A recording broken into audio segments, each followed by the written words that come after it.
नमो अरिहन्ताय नमो सिद्धाय नमो आयर्याय नमो वज्राय नमो Lowe सप्तसाहुरम्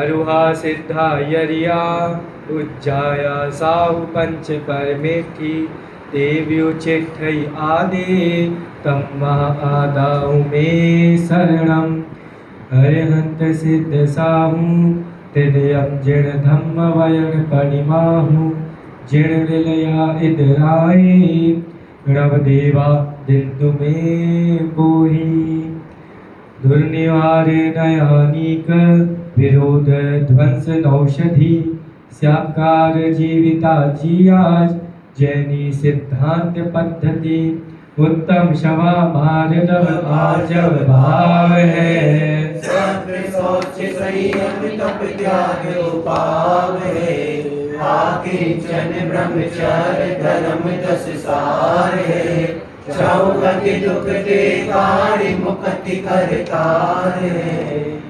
अनादिकालीन शाश्वत पर्व त्रैकालिक पर्व 10 लक्षण महापर्व का मंगल काल अब शुरू होने वाला है या समाप्त होने वाला है? समाप्त तो कभी हो ही नहीं सकता, किसी के सामर्थ्य नहीं जो इनको समाप्त कर सके, क्योंकि स्वभाव हमेशा जिंदा रहता है, स्वभाव कभी नहीं मरता है। इसलिए 10 लक्षण धर्म आत्मा के स्वभाव हैं। हम सब कितने स्वतंत्र हैं? हाँ, शाश्वत पर्व। शाश्वत पर्व इसी अपेक्षा से कहा गया है क्योंकि ये जो धर्म के 10 लक्षण हैं वो जीव का स्वभाव है, जीव के गुण हैं। क्षमा गुण है, मार्दव गुण है, आर्जव गुण है, सत्यता उसका गुण है, जो वास्तव में गुण है। इसलिए इसको इन अपेक्षा से शाश्वत और त्रैकालिक पर्व कहा है, जो तीनों कालों तीनों लोकों में हमेशा रहता है। क्योंकि हमें लगता है हम ही 10 लक्षण महापर्व मनाते हैं, ऐसा नहीं है। देवगण भी 10 लक्षण महापर्व मनाते हैं। अष्टानिका में तो उनका उल्लेख आता है कि वो लोग 24 घंटा अष्टानिका में कहाँ जाते हैं? नंदीश्वर द्वीप में जाके 8 दिन तक लगातार जिनेन्द्र परमात्मा की भक्ति में लीन रहते हैं। ऐसे ही 10 लक्षण कल किसने पूछा था? स्वर्ग में वो चर्चा करते हैं कि नहीं करते? कल शाम को पूछा था ना किसी ने। हाँ, तो वही स्वर्ग में भी देव लोग चर्चा करते हैं 10 लक्षण पर्व की। अब चूंकि पंचम काल का नियम है, वैमानिक देव यहाँ नीचे नहीं आ सकते हैं। भवनवासी अभियंता तो यहीं पे है, भवनवासी नीचे कभी ऊपर आ जाते हैं, लेकिन वैमानिक देव नहीं आ सकते। वैमानिक देव लोग सभी आपस में 10 लक्षण महापर्व संबंधित चर्चाएं भी करते हैं। हाँ, 16 स्वर्ग, उसके ऊपर 5 अनुदेश और 5 आपके 9 अनुदेश और 5 अनुत्तर और 9 गैर्यक 9 अनुदेश 5 अनुत्तर, ये सब वैमानिक में ही आ जाते हैं। क्योंकि फिर ये लोग कोई नीचे आ ही नहीं सकते हैं, सब अपनी चर्चाओं में लीन रहते हैं। ऐसे ही हम सब कितने स्वतंत्र हैं, हम सब भी शांति से 10 लक्षण महापर्व मना रहे हैं। हमें कोई बाधा नहीं है, किसी को किसी घर में कोई बाधा नहीं दी गई है कि आप मत मनाओ। आप सब स्वतंत्र हैं, मनाओ, शांतिपूर्वक मनाओ। 1942 और 1943, 1942 और 1943 उस समय घटना घटी थी। क्या घटना हुई थी सभी सुनना शांति से। हमारे बहुत सारे विद्वान जो उस समय के थे 19वीं शताब्दी के समथिंग, उन सब ने अनेकों कार्य जिन धर्म की प्रभावना में किए हैं, जिसमें से पंडित फूलचंद जी सिद्धांत महाशास्त्री है ना, पंडित कैलाश चंद जी पुराने वाले, पंडित जुगल किशोर जी मुख्तार, इन बहुत पंडित हीरालाल जी, डॉक्टर हीरालाल जी। डॉक्टर हीरालाल जी कौन है पता है? जिन्होंने आपकी धवला लिखी है, धवला का पूरा भाषानुवाद किया है। Doctor A.N. उपाध्याय ने डॉक्टर A.N. उपाध्याय जी ने तो प्रवचन सार किया और कुंडकुन आचार्य के साहित्य पर बहुत काम किया है। Doctor A.N. उपाध्याय पता है प्रसिद्ध कैसे हुए? उन्होंने प्रवचन सार लिखा, अब प्रवचन सार लिख दिया अपने भावानुवाद, एक जैसे दादा का समय सार विशीलन है, ऐसे उन्होंने प्रवचन सार का किया। अब वो प्रसिद्ध कैसे हुए, वो गजब की बात है। उन्होंने प्रवचन सार की प्रस्तावना ही इतनी बढ़िया लिख दी कि वो उस प्रस्तावना से ही जाने जाते हैं कि डॉक्टर A.N. उपाध्याय कौन? वो प्रवचन सार की प्रस्तावना लिखने वाले। तो कभी भविष्य में आपको समय मिलेगा, आप देखना उस प्रस्तावना को भी। तो बहुत सारे विद्वान इस जिन धर्म की प्रभावना में लगे हुए थे। साथ ही साथ उस समय क्या था, हमारे भारत में गुलामी का समय था, अंग्रेजों का समय था, अंग्रेजों का साम्राज्य था। तो इन सब के अंतरंग में जिन धर्म के प्रति श्रद्धा तो थी ही, साथ में देश को आज़ाद कराने के प्रति भी देश नागरिक वाली श्रद्धा थी। क्योंकि हमारे बहुत सारे आचार्य ने यहाँ तक लिखा है, एक आचार्य तो यहाँ तक लिखते हैं, हमें लगता है हमारे आचार्य सिर्फ आत्म प्रेमी है, देश प्रेमी नहीं है। ऐसा नहीं है, हमारे आचार्यों में जितनी देशभक्ति है, हमारे विद्वानों में जितनी देशभक्ति है, वो शायद कहीं और देखने को मिल जाए। एक आचार्य ने तो यहाँ तक लिख दिया, भारतम में प्रियम राष्ट्रम भारतम हितकारकम भारताय नमस्तुभ्यम यत्र में पूर्वजा स्थिता। एक ने यहाँ तक लिख दिया, रट्ठ संति महाजग्गो राष्ट्र शांति महायज्ञ है। बहुत सारे कथन हमारे आते हैं। उन्हीं में से पंडित फूलचंद जी, सिद्धांत शास्त्री और बाबूलाल बाबूलाल ऐसी कुछ नाम है उनका भी, 2-3 विद्वान थे। उन सबको देश की आज़ादी के प्रति बहुत उत्सुकता थी, इस कारण वो लोग जेल भी गए। अब वो जब पहली बार 1942 में जेल गए, कहाँ पे गए थे, मंडलेश्वर नाम की कोई जगह है, वहाँ की जेल में वो बंद थे। अब आ गया दशलक्षण महापर्व का समय। अब क्या किया जाए, जेल का खाना खा सकते हैं? नहीं खा सकते। आराधना कर सकते हैं? नहीं कर सकते। जेल में मंदिर होता है क्या? नहीं होता है। फिर भी उनके कार्य को देखकर, उनकी ईमानदारी को देखकर, उनके धर्म की जिज्ञासा को, रुचि को देखकर उन्होंने इंग्लैंड में अंग्रेजों के जो सरदार थे ना, उनको सिफारिश पहुंचाई कि भाई हमारे दशलक्षण महापर्व का समय आ रहा है, 2 ऑप्शन दे रहे हैं, या तो 10 दिन के लिए हमें छुट्टी दो, या फिर हमारे ही उस जेल के अंदर जिन प्रतिमा विराजमान करने की परमिशन दो। छुट्टी तो दे ही नहीं सकते, अगर देंगे तो फिर वो इसमें लग जाएंगे। तो अंग्रेजों को अंत में हार मानकर उस जेल में बाकायदा पूरी विधि के साथ, शुद्धि के साथ जिन प्रतिमा विराजमान करवाई, और जिन प्रतिमा विराजमान करवाने के साथ साथ पूरी अष्टद्रव्य के माध्यम से पूजन की सामग्री इत्यादि सब कुछ व्यवस्था करवाई, और इसके साथ साथ उनको परमिशन दी कि आप अपना भोजन शुद्धता के साथ बनाएं। और उस मंडलेश्वर की जेल में 10 दिन तक पूरे कैदियों को शुद्ध भोजन ही, सात्विक भोजन ही कराया गया। तो ऐसी स्थिति में भी जब वो हार नहीं मानते, तो हमें कौन सी परतंत्रता, हम तो स्वतंत्र हैं। ये घटना एक बार नहीं हुई, 2 बार हुई, एक 1942 में और फिर 1943 में, दोनों बार में सेम घटना हुई। इसलिए हमारे महापुरुषों जैसा जज्बा भी हमारे पास होना चाहिए। और ऐसा तो है नहीं हम आपसे कहें कि आप बंदूक लो और चले जाओ बॉर्डर पर लड़ाई करो, ऐसा नहीं है। ऐसा भी नहीं कह रहा जब यहाँ पे कोई राजा आक्रमण करते तो हम सीना तान के आगे बढ़े, ऐसा भी नहीं है। हम में सामर्थ्य हो तो सीना अपना बड़ा करके हम रक्षा करें, नहीं कर सकते तो कोई बात नहीं, भावना भाई बस, और कोई उपाय नहीं है। और हम इतना माने हम स्वतंत्र हैं, तो हम शांति से दशलक्षण पर्वों की आराधनाएं करें। आज कौन सा दिन है? उत्तम त्याग धर्म। कल हमने उत्तम तप के बारे में देखा था। तप 2 प्रकार के, एक अंतरंग तप, एक बहिरंग तप, वो भी दोनों 6-6 के वेट से है, 12 तप हो जाते हैं। सबसे छोटा तप कौन सा है? उत्तम, सॉरी सबसे छोटा अनशन। सबसे बड़ा कौन सा है? ध्यान। तो ध्यान नाम का सबसे बड़ा तप है। अब आचार्य और विद्वान हमारे शाश्वत त्रैकालिक पर्व हमको उद्देश्य और हमको संदेश दे रहे हैं उत्तम त्याग का, जो कि सुबह बताया था उत्तम शब्द सम्यक दर्शन का वाचक है, सूचक है। तो अब त्याग माने क्या, ये हमको समझना है। त्याग भारत में बहुत प्रसिद्ध है। भारत की पहले महिमा त्याग के कारण ही की जाती थी, क्योंकि जो त्याग भारतीय संस्कृति में है वो पाश्चात्य संस्कृति में नहीं है। पाश्चात्य संस्कृति भोग विलास वाली संस्कृति है, और भारतीय संस्कृति पहले से ही उत्तम त्याग वाली संस्कृति है।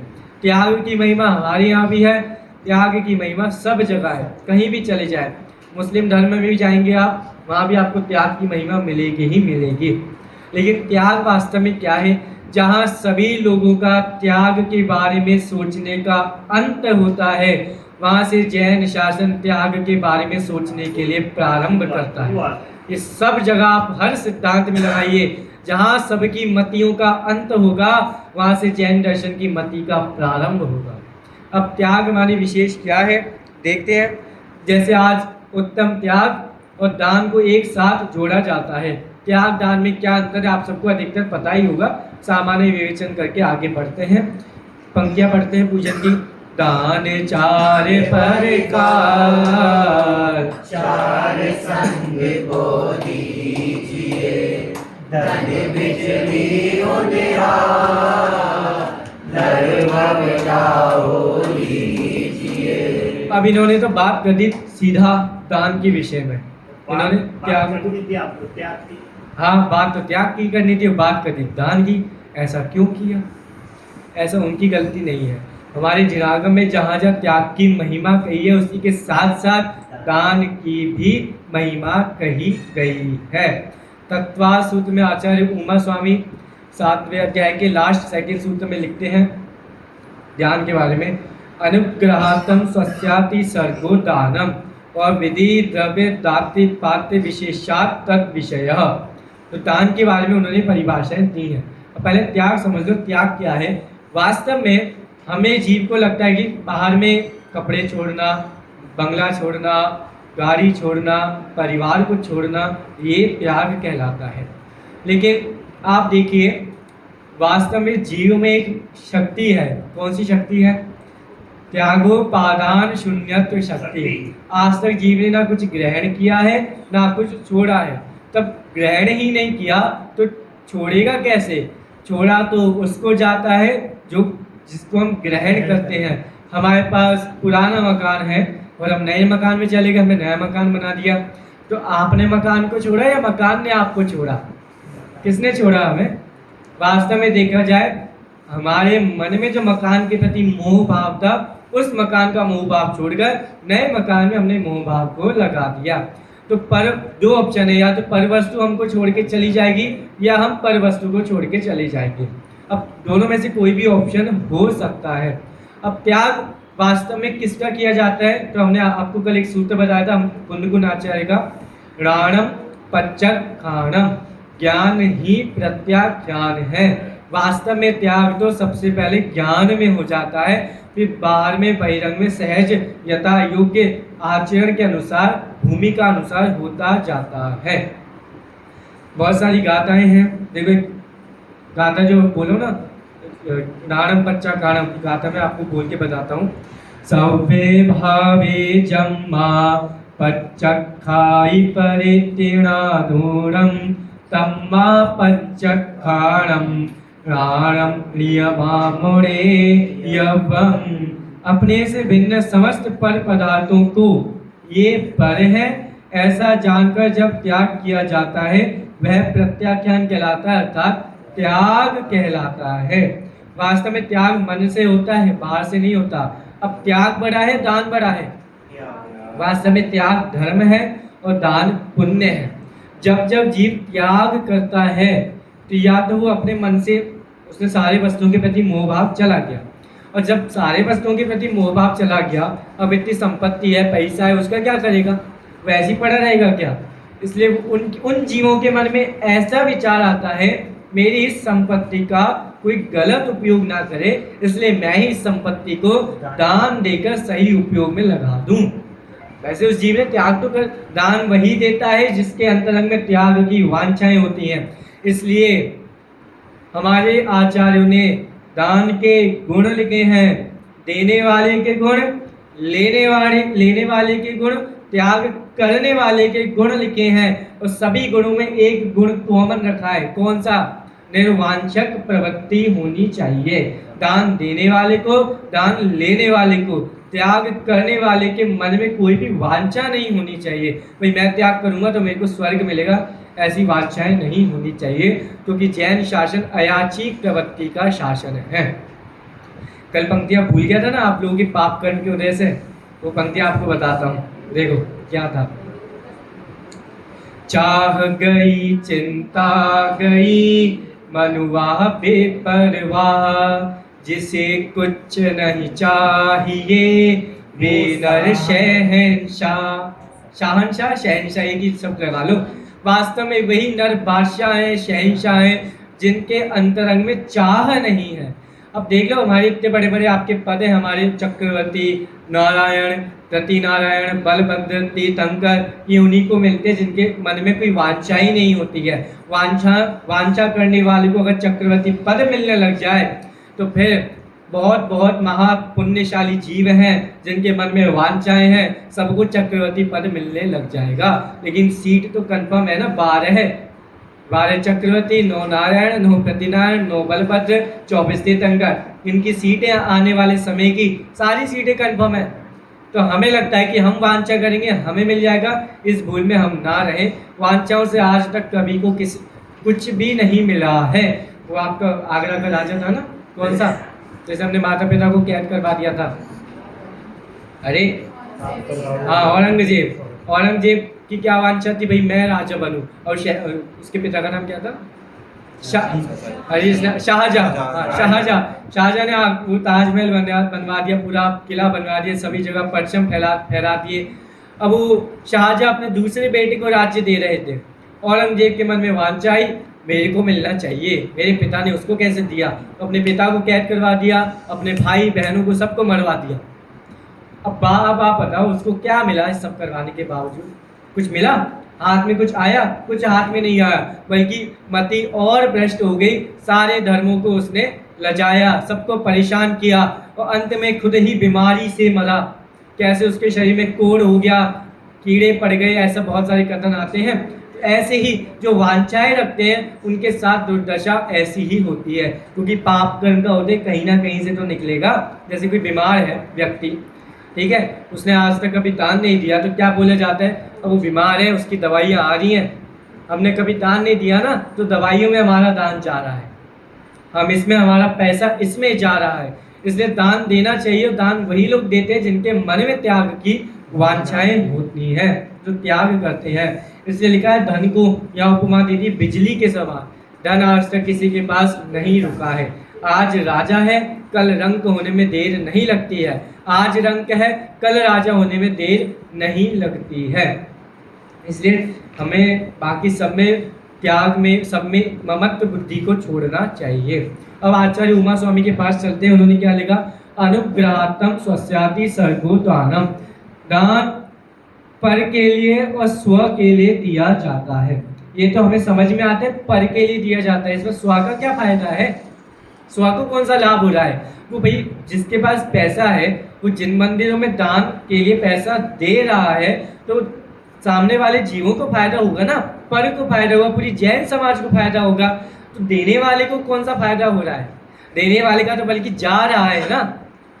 तो भैया देने वाले को फायदा हो रहा है, क्योंकि उसकी वांछाएं घट रही हैं धीरे धीरे। इसलिए अनुग्रहात्म स्वस्याति सर्गो दानम। अब दान किसको दें किसको नहीं दें, हमारे आचार्य ने यहाँ तक लिखा।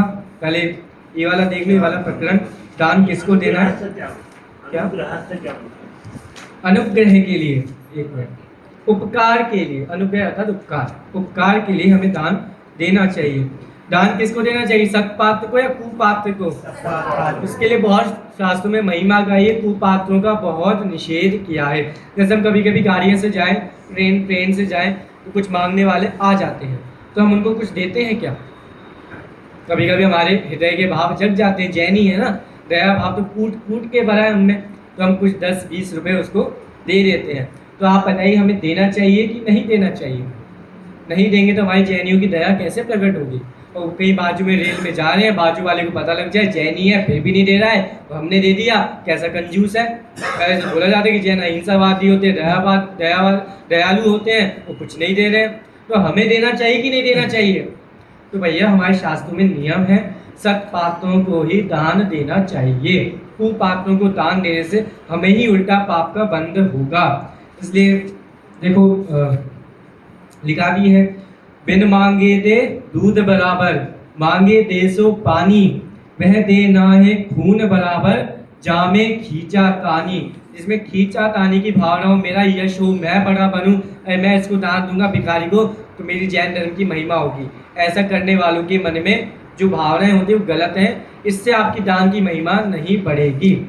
और भी देखिए लिखा है हमारे आचार्य ने, ये पद्मनंदी पंचविंशति का ग्रंथ में देखो आप, कितना प्यारा श्लोक है। सत्पात्रेषु यथाशक्ति दानम देयम गृहस्थितये दानहीना भवेत्तेषां निष्फलेव गृहस्थता। गृहस्थ श्रावकों को शक्ति के अनुसार उत्तम पात्रों को ही दान देना चाहिए। हमें समझ नहीं आ रहा पूरी दुनिया में उत्तम पात्र कौन से हैं, तो 3 उत्तम पात्र हमारे जिनागम में बताए हैं। सबसे पहले कौन? हमारे मुनिराज सबसे पहले आएंगे। उसके बाद पंचम गुणसावती श्रावक, आरिकाएं भी हो सकती हैं और अलग शुल्लक हो सकते हैं। तीसरा नंबर का क्या आएगा? तीसरे नंबर पे कौन आएंगे? कौन से श्रावक? वो तो है 5वें गुणसावती श्रावक तो हो गए ना।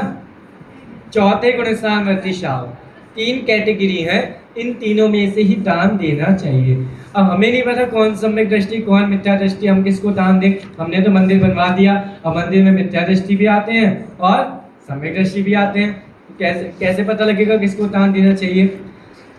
पता तो नहीं लग सकता है, क्रियाओं से हम अंदाजा लगा सकते हैं कैसे प्रवृत्ति के जीव हैं। इसलिए हमारे आचार्य ने लिखा है, यदि वित्तम नहीं चित्तम, यदि चित्तम नहीं वित्तम। अगर हमारे पास वित्त है, वित्त मीन्स धन, वित्त है तो चित्त नहीं होता है, और कभी हमारे पास चित्त है तो वित्त नहीं होता है। ये जगत की रीत है भाई, जो जिनके पास पैसा नहीं वो चाहते हम पैसा दें, जिनके पास पैसा है वो ये चाहते हम पैसा नहीं दें। इसलिए अधिकतर बोला जाता है जगत में कहावत है, बड़े लोग हमेशा कंजूस ही होते हैं। ऐसा नॉर्मल भाषा चलती है, लेकिन कहीं कहीं लगती है, कहीं कहीं नहीं लगती है। दान देने वाले बहुत है हमारे, वो आपके वीर भामाशाह जिन्होंने किसको, महाराणा प्रताप को दान दिया था। बहुत लोग दान देने वाले हैं। अब तीसरे नंबर पे आगे आचार्य एक कदम आगे बोलते हैं, यदि वित्तम नहीं चित्तम, यदि चित्तम नहीं वित्तम, यदि चित्तम वित्तम नाही सुपत्तम। चित्त भी हो वित्त भी हो, लेकिन सुपात्र मिलना बहुत ही दुर्लभ है। खद्योतवत, जुगनुओं के समान। सुपात्र मिलना जुगनुओं के समान है। जैसे जुगनू बहुत कम दिखते हैं, ऐसी सुपात्र बहुत कम मिलते हैं। इसलिए सुपात्रों को ही दान देना चाहिए। उत्तम त्याग कयो जग सारा, औषध शास्त्र अभय आहारा। नीचे राग द्वेष निर्वारे, ज्ञाता दोनों दान संभारे। 4 प्रकार के दान हैं, औषध शास्त्र अभय आहारा। हम इनमें से कौन सा दान करते हैं? 4 दान में से हमारे कौन से दान होता है? मम्मियों का तो आहार दान हर दिन होता होगा, पूरे घर को भोजन कराती हैं, ठीक है। डॉक्टरों का औषधि दान बहुत होता है, सबको औषधियों रोग के उपाय बताते हैं। चलो इन सब से दान नहीं होता है, हमको पता है। वास्तव में श्रावक लोग ही दान देते हैं। आप देखो पहले के समय में जब मुनिराज किसी के घर में आहार के लिए आते हैं और जो महिलाएं श्रावक चौका लगाते हैं, उसमें मुनिराजों की प्रवृत्ति क्या होती है? उद्देश्य त्याग मतलब उद्देश्य पूर्वक मुनिराजों को आहार ग्रहण नहीं करना चाहिए। और श्रावकों की प्रवृत्ति ये होती है कि वो मुनिराजों के उद्देश्य से अलग से भोजन ना बनाए। उनके चौके में जो हमारे परिवार के लिए भोजन बना है उसी में से उनको आहार कराएं। तो आप सोचो पहले के श्रावकों का आहार भोजन कितना पवित्र होगा जिसमें से मुनिराज भोजन कर सके। मुनिराजों का आहार सामान्य होता है क्या? विशेष होता है।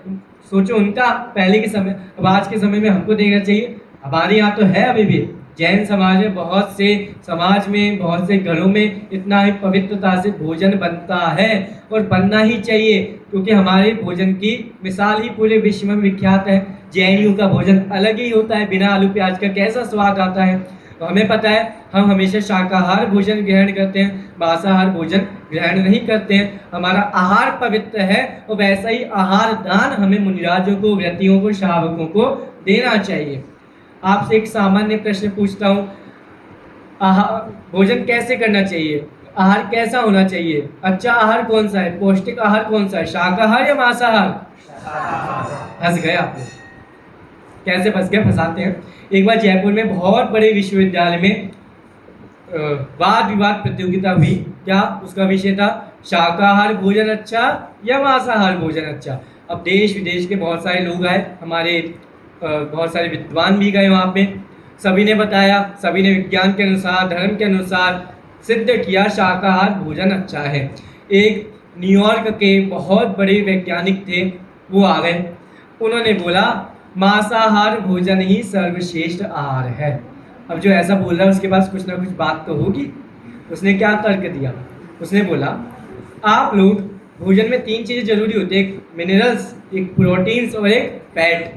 तो तेल वाले खाने से हमको फैट्स मिलता है, प्रोटीन्स मिनरल्स हमको दालों से मिल जाता है, सब्जियों से हमको प्रोटीन्स मिलता है।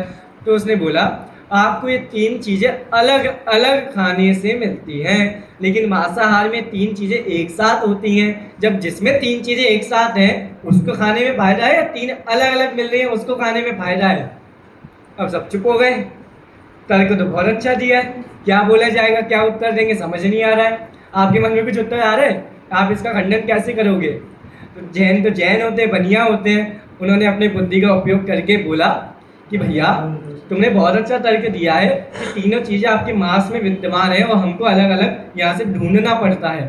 तो आप अगर घर में खुद हलवा बना रहे हो और किसी का बनाया हुआ हलवा खा रहे हो, सबसे ज़्यादा आनंद किस में आता है? अगर हम अपना हलवा बनाएंगे उसमें ज़्यादा आनंद आता है। फ्री में भोजन मिल जाए उसकी कोई वैल्यू नहीं होती। मेहनत करके भोजन कमाओ, खाओ तो आनंद आता है। फ्री में एक जगह में सब मिल गया तो उसमें कौन सी बड़ी बात है? तीनों जगह अलग अलग हम मेहनत करके तीनों को भोजन आहार ग्रहण करते हैं, इसलिए शाकाहार भोजन ही सर्वश्रेष्ठ आहार है। ऐसे बहुत सारे तर्क यहाँ पे चलते हैं।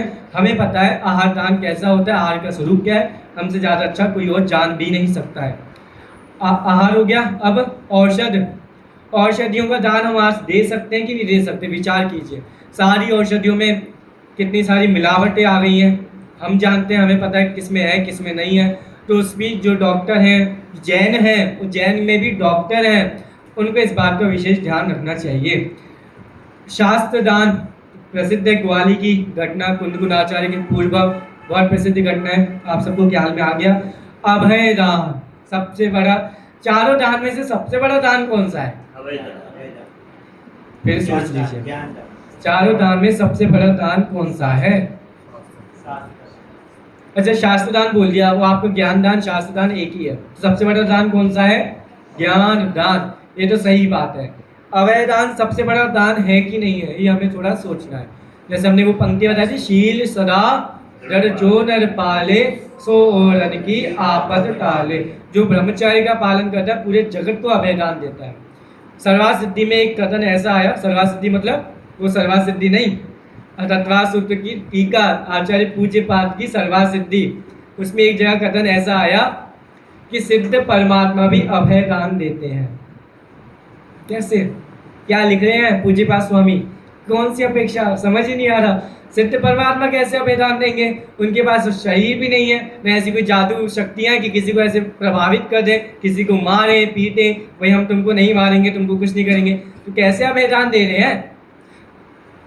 अच्छा, ये तो बाद में पूछूंगा, पहले बताओ मुनिराज कैसे अभय दान देते हैं? कुछ पंक्तियाँ हैं ना इसमें, आपकी पूजन में पंक्तियाँ आती हैं, मुनिराज सबको अभय दान, ज्ञान दान को देखो जब मिलेगी सब मिलेगी। अभय दान मुनिराज कैसे देते हैं? मुनिराज जब जब जहाँ जहाँ विहार के लिए जाते हैं, जब जब किसी ना किसी को उपदेश देते हैं, सब में समता भाव रखते हैं। किसी को ऊंचा बताएं, भाई तुम ऊंचे हो, तुम नीचे वाले श्रावक हो, ऐसा किसी को नहीं कहते हैं, सबको समान रखते से मुनिराज अभय दान के धारी होते हैं। भाई मुनिराज को असी अरिमित्र महल मसान कंचन कांच निंदन धुतिकरण अर्घाव कारण असी प्रहारण में सदा समता धरण। भाई वो सैनिक भी आया, चेलना भी आई, दोनों पे एक ही उपदेश दिया, सद्धर्म वृद्धि रस्तु, दोनों के जीवन में धर्म हो, किसी से राग द्वेष नहीं। अब सिद्ध परमात्मा बताओ कैसे अभय दान देंगे? नहीं पता आप लोगों को? उनको तो हम देख ही नहीं सकते ना, सर उनकी चर्चा करेंगे या उनकी हाँ, ऐसे ही आचार्य ने लिखा, आचार्य देव ने लिखा, सिद्ध परमात्माओं को स्वरूप को जानकर हमें अपने अनंत गुणों का ज्ञान होता है। हमें पता लगता है कि आत्मा में कोई भय नाम का गुण नहीं है। भय कषाय है ना, हास्य रति अरति शोक भय, भय कषाय, जो जिस कषाय का नाश सिद्ध परमात्मा ने किया है वो हमको उपदेश दिया है। जीव का स्वभाव भयभीत वाला नहीं, अभय वाला है। तो अभय दान इस प्रकार से सिद्ध परमात्माओं को भी आचार्य देव ने घोषित किया है। तो सबसे बड़ा ज्ञान, सबसे बड़ा दान ज्ञान दान है। ज्ञान दान की बहुत महिमा गाई गई है। अगली पंक्ति देखो, दोनों संभारे कूप जल सम घर में परिणया, निज हाथ लीजे साथ लीजे, खाया खोया बह गया। बस देखिए, दान कैसे देना चाहिए, एक हाथ से दान दें, दूसरे को भी पता न लगे। बहुत बात प्रसिद्ध है। दोनों सवालों से क्या मतलब? हाँ क्या? दोनों हाँ दाता और दान लिया था तो दे हाँ। दोनों संवारे का। देखो, दोनों संभारे, जिसने दान दिया है और जो दान दे रहा है, दोनों का ही कल्याण है। किसी को पता नहीं लगना चाहिए, देने वाले को भी पता नहीं लगना चाहिए कि सामने वाले को ये ना पता लगे किसने दिया है, और जो ले रहा है उसको भी पता नहीं लगवाना चाहिए कि मैंने इससे लिया है, क्योंकि उससे लिया है पता लग जाएगा तो फिर तो घोषणा हो गई इनने दान दिया है। तो इसलिए दोनों के इस बात का ध्यान रखना चाहिए।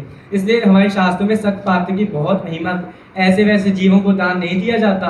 दान का भी बहुत वैज्ञानिक है जैन शासन में। देखो कितने खतरनाक शब्द लिखा है हमारे आचार्यों ने, मिथ्यात्व ग्रस्त चित्तेषु चारित्राभास भागिषु दोषा येव भवेत् दानम पयः पान विवाहिषु। चारित्राभास को धारण करने वाले मिथ्या दृष्टियों को दान देना कैसा है? सर्प को दूध पिलाने के समान है। अब चारित्राभास कौन है? कोई भी हो सकता है। इसलिए हमारे सिद्धांत चक्रवर्ती नेमीचंद आचार्य ने त्रिलोक सार की 799 नंबर की गाथा में लिखा है। क्या लिखा है? खतरनाक शब्द लिखे हैं, बहुत ही खतरनाक। ऐसा लिख दिया आचार्य देव ने, जो मुनिराज धर्म को धारण करते हैं, मुनिव्रत को धारण करने के पश्चात उसमें भ्रष्टता पैदा करते हैं, उनको और उनके भक्तों को, आहार देने वालों को, सब वैयावृत्ति इत्यादि सब करने वालों को, दोनों ही निगोद के पात्र हैं। ऐसा स्पष्ट लिख दिया उन्होंने। तो भाई दान की बहुत महिमा है, त्याग की बहुत महिमा है। कहाँ तक गाएं वहाँ तक कम है। उन्हीं ध्यान त्याग की महिमा हमारे आचार्य योगिंद्र देव भी हमको बताते हैं योग सार के माध्यम से। क्या बताते हैं कि आज तक भगवान आत्मा ने ना कभी कुछ ग्रहण किया है, ना कभी कुछ छोड़ा है, सिर्फ उसके प्रति ममत्व भाव को ग्रहण करता है। देखिए, जब तक हमें आत्मा में अपनापन नहीं आएगा और पर में परायापन नहीं आएगा, जब तक हमें आनंद की अनुभूति नहीं होती। जैसे अपना घर तो अपना ही होता है, जो अपने घर में हम स्वच्छंद है, स्वतंत्रता है, वो दूसरों के घरों में, मेहमानों कहीं भी जाए, अपने रिश्तेदारों के, अपने ही सगे रिश्तेदारों के घर में भी वैसी स्वतंत्रता नहीं है जो अपनापन हमें अपने घर में लगता है। इसके लिए आपको एक सरल सा उदाहरण देता हूँ। हम जैसे ट्रेन से कभी जा रहे हैं, तो हम ट्रेन में बैठे, हम अकेले सफ़र कर रहे हैं, ठीक है। अब एक बार हम ट्रेन में बैठ गए, हमें जाना है अजमेर, और आपकी कानपुर से गाड़ी चली, यहाँ से गाड़ी बन के चलती है, आप अभी अपने डब्बे में अकेले बैठे हो, आपकी गाड़ी आगे बढ़ी, आगरा तक पहुँची, तो सारे अन्य मत वाले आपके ट्रेन में आ गए, जिन्होंने वाइट कुर्ते पजामे पहन रखे हैं, समझ जाओ, ठीक है। वो सब आ गए, हम परेशान, हमारा सफ़र कैसे होगा, हम भोजन कैसे करेंगे? कर सकते हैं हम भोजन, अपना टिफिन खोल के खा सकते हैं क्या? किसी में सामर्थ्य नहीं है। कोई जैनी में तो सामर्थ्य नहीं हो गया, जैनी में भले हो सकती है। तो भाई अब क्या करें? अब वो एक कंपार्टमेंट में 6 सीटें होती है ना, अभी भी सामने वाली 3 सीट भर चुकी है, हमारी बाजू की 2 खाली है। एक आया, उसने भी वाइट कुर्ते पजामे पहने, वो भी बैठ गया, अभी जस्ट बाजू वाली खाली है। अब ट्रेन जब आगे बढ़ेगी, जो स्टेशन पर रुकेगी, हम बाहर देखेंगे, सहज ही ज्ञान जाएगा भाई डब्बे में कौन चढ़ रहा है, क्योंकि सब भर गया है ना, एक ही खाली है, तो कौन चढ़ रहा है हमें पता लग जाएगा, सहज ही देखेंगे। तो भाई एक सहज स्टेशन पर आगे आई, कोई भी स्टेशन ले लो, ग्वालियर आ गया आपका, ग्वालियर पे आगे आई, एक व्यक्ति चढ़ा, उसने भी वाइट कुर्ते पजामे पहन रखे हैं। अब क्या परेशान, वो आया, हमारी सीट है, उसकी सीट होगी, ऑब्वियसली एक खाली है तो वही होगा ना, बैठ गया आगे। अब हम थोड़ा वो हो रहे हैं, स्वतंत्र नहीं है, थोड़ा सा वो हो रही है हमारे अंदर कि हम क्या करें क्या करें क्या नहीं करें। और हाँ, आजकल तो फ़ोन है हमारे पास, अब पहले के समय फ़ोन नहीं थे तो क्या करते लोग, बाहर खिड़कियों पे देखते। तो वही सहज ही उस व्यक्ति ने बोला, अब कानपुर से जाने वाला एक गुजराती था और सहज ही उस व्यक्ति के मुख से निकल गई, फ़ोन पे बात कर रहा था, गुजराती भाषा निकल गई। तो अब उसको लगेगा है तो गुजराती, मैं भी गुजराती, तो अब उससे पूछ लेंगे भाई तुम कौन हो, तो उसकी भाषा से पता लग रहा था वो नहीं है जो हम सोच रहे हैं, ये वो कोई और ही है। तो भाई ऐसी सहज बातचीत हो जाएगी ना, अपनापन करना है थोड़ा, अपनापन कैसे होगा, कहाँ से आए हो, कहाँ जा रहे हो, क्या करते हो, कैसे हो, तो पता लग जाता धीरे धीरे कि भाषा से हम नक्की हो गया ये वो नहीं है जो हम सोच रहे थे। तो अब एक गुजरातियों के खाकरा जो उनके चलते हैं सब एक साथ खुल जाएंगे। इससे अब आएगा सफर में अपनापन। ऐसा ही अपनापन जब तक हमें अपने आत्मा में नहीं लगेगा, मुनिराजों जैसा, जैसे मुनिराज अपनी आत्मा में अपनापन करते हैं वह और पर में परायापन करते हैं, तो वैसे ही जब तक हमें सुख की प्राप्ति नहीं होगी। ऐसे योगिंद्र देव आचार्य भी बता रहे हैं, देखो 43 नंबर की गाथा है, इसमें नहीं होगा आपके, मैं एक बार पढ़ के बताता हूँ, आप सुनना सभी ध्यान से। 2 प्रकार के परमात्माएं हैं, कौन कौन से, इतनी बार बताने के बावजूद भी, कारण परमात्मा और कार्य परमात्मा। कारण परमात्मा कौन, हमारा आत्मा, और कार्य परमात्मा कौन, परमात्मा। तो आचार्य देव लिख रहे हैं, जिन देव तन मंदिर रहे जन मंदिरों में खोजते, हंसी आती है कि मानो सिद्ध भोजन खोजते। भैया जिसके कारण हम परमात्मा बन सकते हैं, अब उस परमात्मा दूसरे कार्य परमात्मा की भक्ति में लीन रहेंगे तो ऐसा लगता है कि सिद्ध परमात्मा भोजन की तलाश में यहाँ वहाँ भटक रहे हैं। देखो उनके प्राकृत अपभ्रंशीय शब्द भी देख लो, ऐसा नहीं है पद्यानुवादकार ने अपने मन से लिख दिया है। देखो उन्होंने लिखा है, देहा देवली देव जिणु जणु देवली नियेई हासऊ महू पड़ी हाई इहू सिद्धे भिक्ख बमेई। सिद्ध भिक्षा मांग रहे हैं, ऐसा देखकर मेरे को हंसी आती है। फिर अगली गाथा में लिखते हैं, देव देवल में नहीं रे मूढ़ नाचे त्राम में, बेदेह देवल में रहे समचित्त से यह जान ले। कह रहे हे मूढ़, मूढ़ कह रहे हमको, हे मूढ़ देव मंदिर में नहीं है, किसी मूर्ति लेप चित्र में नहीं है, देव तो उस देह रूपी देवालय में है। इसलिए वो आपकी पंक्तियां बोली जाती है ना, इस देह के संयोग में जो वस्तु पल पर आएगी वह विमलिन मल मूत्र में दुर्गंधमय हो जाएगी, किंतु रह इस देह में निर्मल रहा जो आत्मा वह ध्येय है श्रद्धेय है वह ज्ञेय है निज आत्मा। इस देह में इतनी गंदगी भरी है, आश्चर्य की बात है उसी देह में हमारा भगवान आत्मा भी विराजमान है, उसकी महिमा गा रहे हैं। बहुत सारी प्यारी प्यारी गाथाएं, एक इतनी प्यारी बात लिख दी, सुनना ध्यान से। आयु गले मन ना गले आशा जीव की, मोह स्फुरे हित ना स्फुरे यह दुर्गति इस जीव की। आयु गल रही है, शरीर गल रहा है, संयोग गल रहे हैं, लेकिन मोह नहीं गल रहा है। इसलिए हे भव्य जनों, अब समय आ गया है, मोह का नाश करो। कभी कभी मोह का नाश कैसे होता है, जैसे एक बच्चे को अपनी माँ से बहुत प्रेम है, वैसे ही उस बच्चे को अपनी माँ से प्रेम है। अब जो कभी लौकिक हिंदी साहित्य पढ़े उसमें माँ की और महिमा बता रखी है, वैसी ममता भाव है, और वो साहित्य को पढ़ेगा लिखेगा और ममता भाव जगेंगे। ऐसे ही हम जो टीवी सीरियल सिनेमाओं में ऐसे देखते हैं माँ की कहानियाँ, जैसे वो बागबान मूवियाँ है ना, ऐसी बहुत सारी मूवी हैं। वैसे हमारे प्रति, हमारे माता पिता के प्रति मोह है, उनको देखकर और मोह बढ़ जाता है। इसलिए आचार्य कल्प पंडित प्रवट टोडरमल जी ने लिखा, जिन शास्त्रों के पढ़ने से मोह राग द्वेष विषय कषाय बढ़े, वो शास्त्र नहीं शस्त्र है, हथियार है, हमारा ही नुकसान करने वाले हैं। ये जो उन्होंने उनके समय में शास्त्र चलता था वो बोल दिया। आज के समय में आप सिनेमा टीवी सब लगा लेना, मोबाइल वगैरह सब लगा लेना, जिनके माध्यम से हमारा मुंह बढ़ रहा है वो नहीं पढ़ने चाहिए, उनको नहीं देखना चाहिए। इसे एक बहुत प्यारा श्लोक आप लोगों ने सुना होगा, प्राचीन श्लोक है, याद श्लोक तो क्या छंद है, आप लोगों को याद होगा। किसने लिखा? पंडित बुद्धदास जी ने। क्या लिखा? कैसे करी केत की कनीर एक कही जाए, आक दूध गाय दूध अंतर गनीर है, पीरी हो तरीरी पे नारी से करे कंचन की, कहाँ कागवाणी कहाँ कोयल की टेर है, कहाँ भान भारो कहाँ आगिया बेचारो, कहाँ ऊनों को उजारो कहाँ मावस अंधेर है। अंतिम पंक्ति बहुत प्यारी है।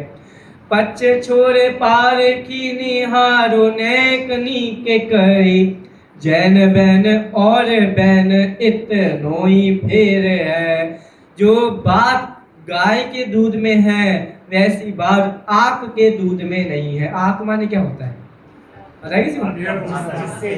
हाँ, ऐसे पत्ते पौधे फ्लावर्स होते हैं जिनमें से दूध जैसा पदार्थ निकलता है। जो बात सोना एक बार तप बनकर निकल गया है, तप का 16 ताव से तप का निकल गया है, जो बात उसमें है वो बात पीतल में नहीं है। जो बात कोयल की भाषा में है वो कोयल की भाषा में, वो बात कौवे की भाषा में नहीं है। जो बात जिनवाणी में है वो दम अन्य वाणियों में नहीं है। इसलिए पच्छ छोर पार की निहारो नेक नीके करी, जैन बैन और बैन इतनो ही फेर है। एक बहुत प्यारे शब्द लिखा पक्ष। पक्ष मतलब क्या होता है? पक्ष। पक्ष मतलब पक्ष। पक्षपात से ऊपर उठकर जिनवाणी का अभ्यास करो, ऐसा वो कह रहे हैं। पक्षपात जीव को बहुत रहता है, कभी संप्रदायों का पक्षपात, कभी मान्यताओं का पक्षपात। तो इन पक्षपातों से उठकर हमको चलना चाहिए, ऐसी बात आचार्य देव समझा रहे हैं। इनको भाषा देख लो कितनी प्यारी गाता है। कभी आप देखना योग सार का अध्ययन करना।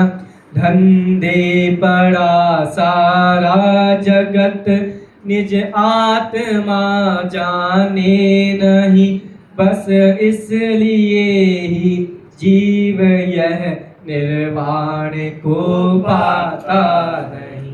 धंधे में पड़े हैं सारे। ऐसा धंधा मीन्स जो व्यापार करते वही धंधा नहीं कहलाता। विषय कषाय का भी धंधा होता है।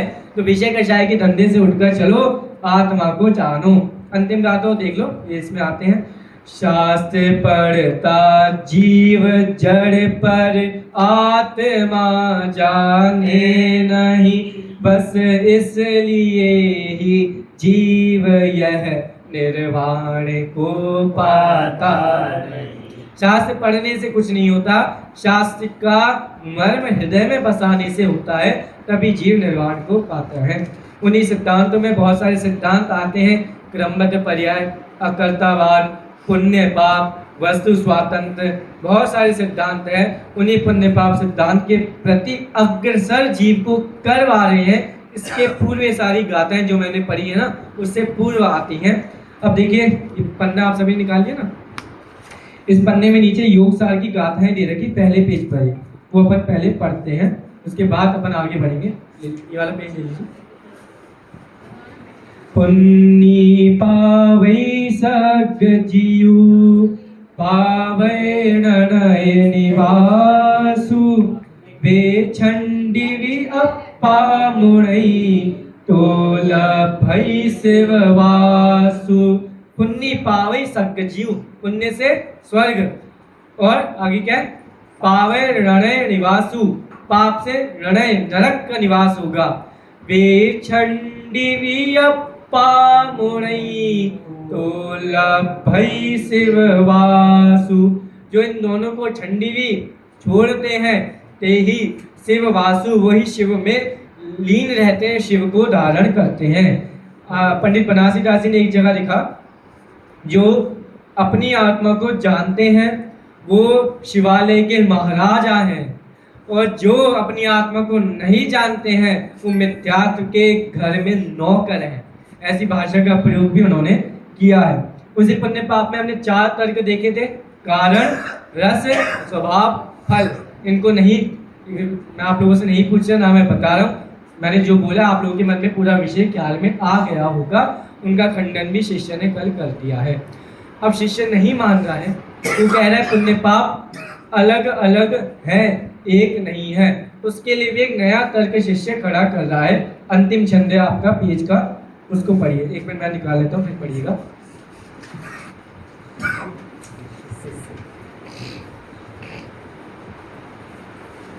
एक मिनट रुकिएगा।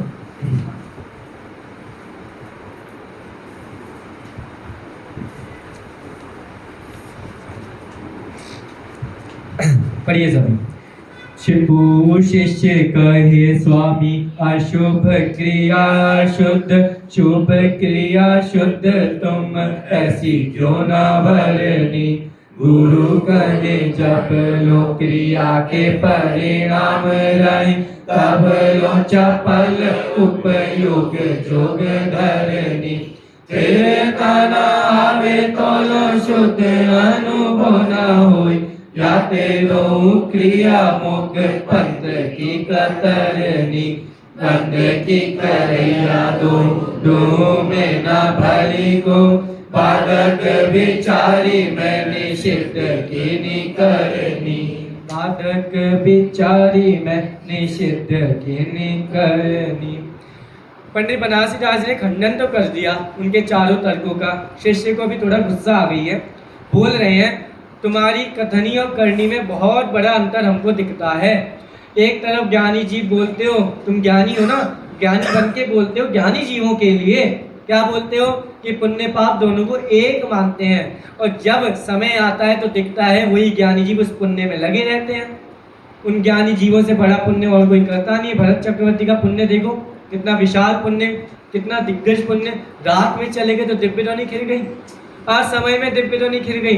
कितना पुण्य कर रहे हैं, भगवान की भक्ति में लीन है, आदिनाथ भगवान की भक्ति किए जा रहे हैं, कितना बड़ा पुण्य कर रहे हैं। अरे उनको तो क्या बोलते अभी ग्रस्त हैं। हम मुनिराजों को देख लें, शास्त्र लिखना ये पुण्य शुभ भाव या शुद्ध भाव है? शुभ भाव। शुभ भाव में कितना, कोई मुनिराज 72,000 श्लोक प्रमाण धवला लिख रहे हैं, एक दिन में लिख देंगे क्या?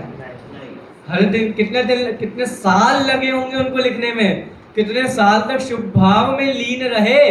किसके लिए? हमारे लिए। वो कहते हो कि एक मानते हैं, जब करने का नंबर आता है तो हमारा सहारा लेते हो और मन में कुछ और मानते हो। अपने घर का साम्राज्य है क्या? सियारवत अपने घर का अपना रहे हो क्या? तो उसको प्यार से समझा रहे, बेटा इतना गुस्सा मत कर, समझाता हूँ क्या है। देखो शिष्य का पहले प्रश्न देखो। को शिष्य कहे स्वामी, अशुभ क्रिया अशुद्ध। आप एक काम करो, हम समझौतावादी, हम सातवां समझौतावादी दर्शन है, समझौता निकालो। आप अशुभ क्रिया को तो अशुद्ध कह दो, ठीक है, और शुभ क्रिया को शुद्ध कह दो। उसमें कोई खतरा, हमारा भी मन हो, हमारी भी बात हो जाएगी, आपकी भी बात हो जाएगी। आप शुभ क्रिया को शुद्ध कह दो, अशुभ क्रिया को अशुद्ध कह दो। देखिए पंडित टोडरमल जी ने परिणाम के भावों के 3 भेद किए। कौन कौन से? शुभ भाव, विशुद्ध भाव और बोलो भाभी। हाँ, संकलेश, विशुद्ध और शुद्ध, ठीक है। संकलेश में पाप परिणाम, विशुद्ध में पुण्य परिणाम, और शुद्ध में शुद्ध भाव जो आत्मा के परिणाम है वो रखा हुआ है। अब यहाँ पे कह रहे हैं अशुभ क्रिया को अशुद्ध कह दोगे और शुभ क्रिया को शुद्ध कह दो तो बहुत बढ़िया रहेगा। लेकिन हम अगर शुभ क्रिया को शुद्ध कह देंगे तो शुद्ध भाव किसे कहेंगे? फिर उसको कहाँ रखेंगे? उसके लिए स्थान कहाँ रहा? तो ऐसा भेद तो हम नहीं कर सकते। तो शिष्य ने ऐसा बोला, अगर ऐसा समझौता निकाल लोगे तो बहुत बढ़िया रहेगा। जगत में झगड़े नहीं होंगे, जो समय से झगड़े कुंद के समय से हो रहे हैं, आज तक होते जा रहे हैं, वो झगड़े सारे समाप्त हो जाएंगे।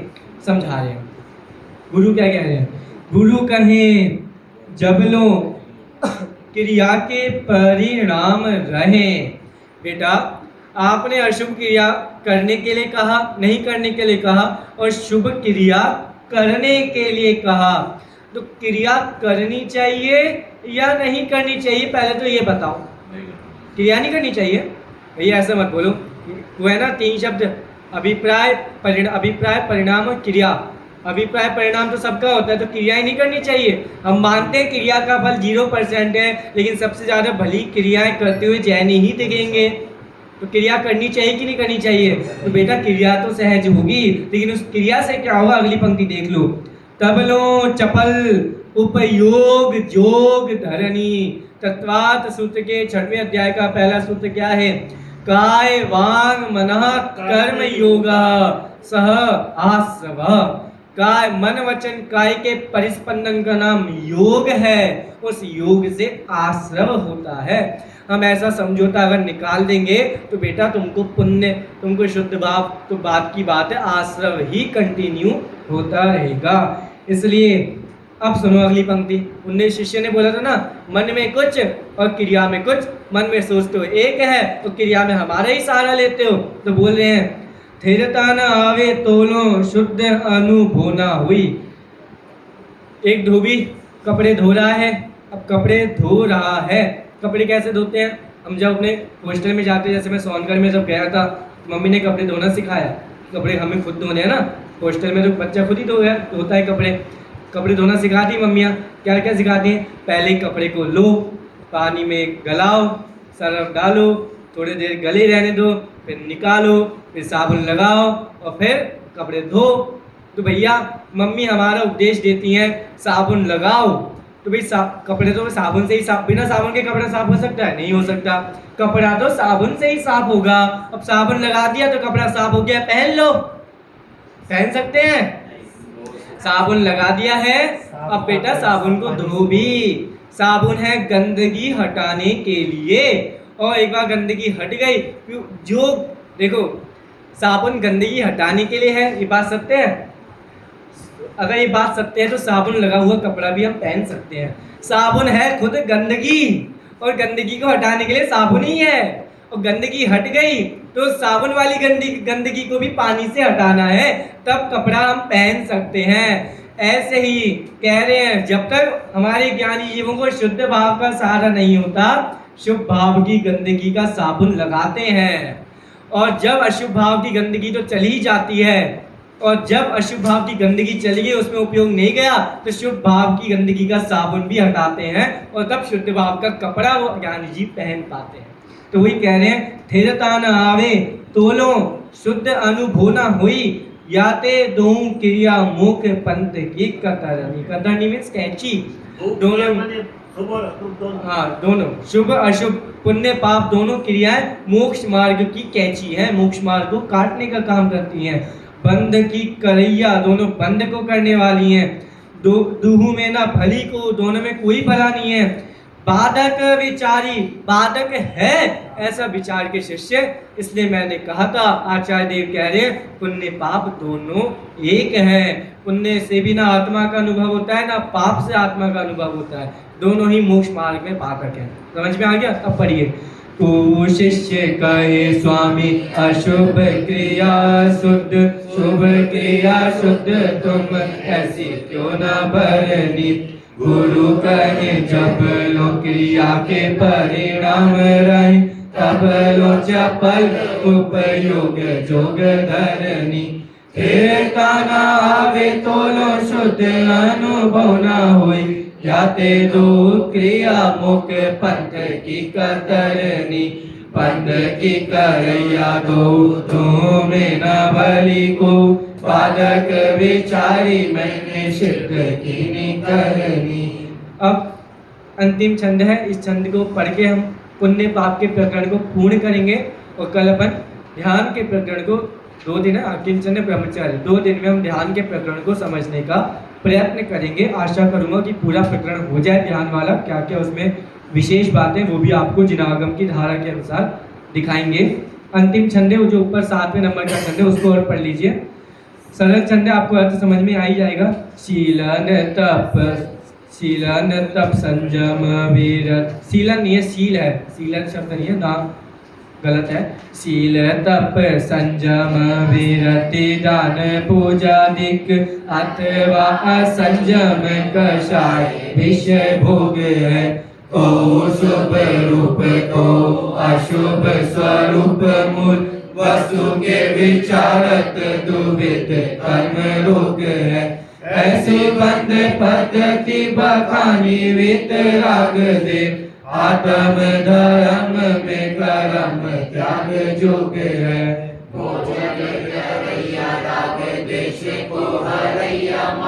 मुख को करैया एक शुद्ध उपयोग है। और फाइनल जजमेंट उन्होंने दे दिया है, मुख के करने वाला मात्र एक शुद्ध उपयोग है, बाकी जितनी भी अशुभ क्रियाएं वो अशुभ वाली हैं, शुभ क्रियाएं शुभ वाली हैं, उनसे शुद्ध उपयोग तक नहीं पहुंचा जा सकता है।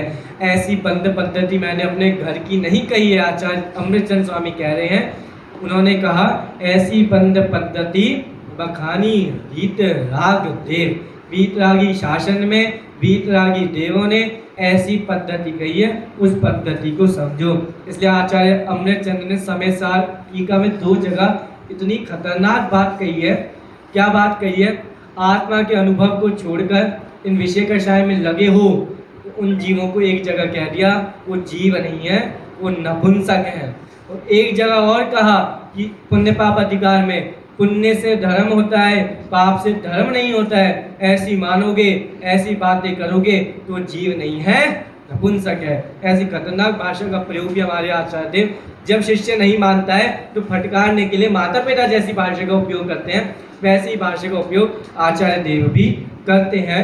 इसलिए हम आचार्य देव के कथन पद्धति के अनुसार समझें कि पुण्य पाप दोनों अलग अलग नहीं है, पुण्य पाप एक हैं। और इस झगड़े से हम बचें और शुद्धोपयोग तक पहुँचे, ऐसी पवित्र भावना निरंतर भाएं, तभी मार्ग की प्राप्ति हो पाएगी।